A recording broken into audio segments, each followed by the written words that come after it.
حضرت ابو حفص عمر بن سالم بڑے جلیل القدر ولی اللہ ہوئے، بڑے جلیل القدر. ان سے پوچھا، نیشا پور کے قصبہ شارستان سے پوچھا، بڑی ایمان افروز بات ہے، اب گفتگو کو اینڈ کی طرف لے جا رہا ہوں، کہ آپ کا حال کیسے بدلا؟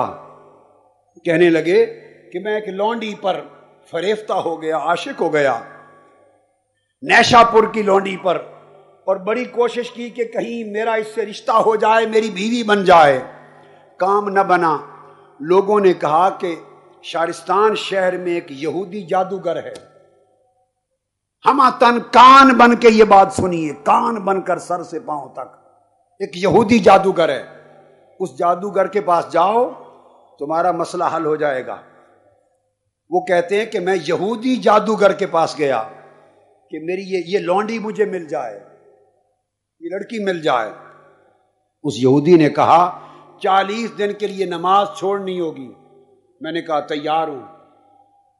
40 دن کے لیے نمازیں چھوڑ دیں، سب نیک عمل چھوڑنے ہوں گے، تیار ہوں، چھوڑ دیے.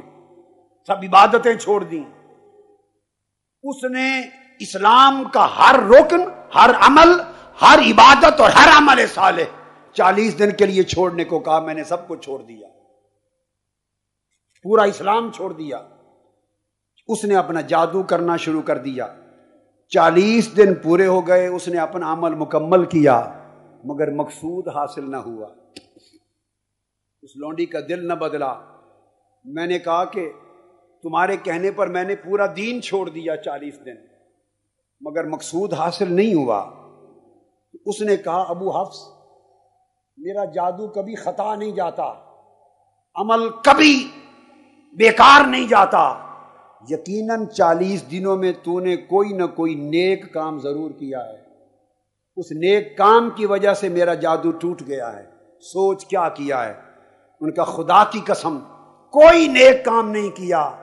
ہاں ایک کام کیا ہے، اگر اس کو نیکی سمجھتے ہو، وہ یہ کہ میں گزر رہا تھا، رستے میں پتھر پڑا تھا، گلی میں پتھر، میں نے اٹھا کے اس پتھر کو پھینک دیا، ہٹا دیا کہ کہیں گزرتے ہوئے کسی مسافر کو ٹھوکر نہ لگ جائے. بس پتھر اٹھا کے رستے سے ہٹایا. وہ یہودی رو پڑا. اس نے کہا وہی ایک نیک عمل تھا جس نے 40 دن کے میرے جادو کو ناکام کر دیا. اور اس نے گریبان پکڑ لیا، مجھے جھنجھوڑا. کہا ابو حفص، جو رب تو نے 40 دن رب کو چھوڑ دیا، 40 دن رب کو، رب کے دین کو چھوڑ دیا، تو نے اتنی بے وفائی اور بے حیائی کی، اس کے باوجود اس نے تیرے اتنے عمل کو کہ تو نے پتھر رستے سے ہٹا دیا، اس کا اجر ضائع نہیں کیا، تو ایسے وفادار رب کو چھوڑتا ہے؟ تیری اتنی معمولی محنت ضائع نہیں کی کہ میرے کفر کا جادو برباد ہو گیا. یہ بات جو سنی میں غش کھا کے گر پڑا، اور یہودی کلمہ پڑھ کے مسلمان ہو گیا. کہ رب جو اتنی معمولی محنت بندے کی ضائع نہیں کرتا، تو بندے اس رب کا بے وفا بنتا ہے. پھر میں نے گھر آیا تو دیکھا کہ ایک نابینا شخص قرآن کی تلاوت کر رہا ہے، اور میری حالت بدل چکی تھی، میں تائب ہو گیا تھا، ایک مستی کی کیفیت تھی.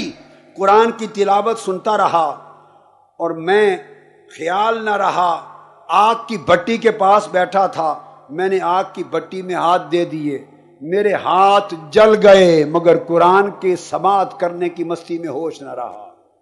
یہاں سے میری زندگی کا آغاز ہوا. شاگرد چیخے کہ استاد ہاتھ جل گئے، ہاتھ جل گئے.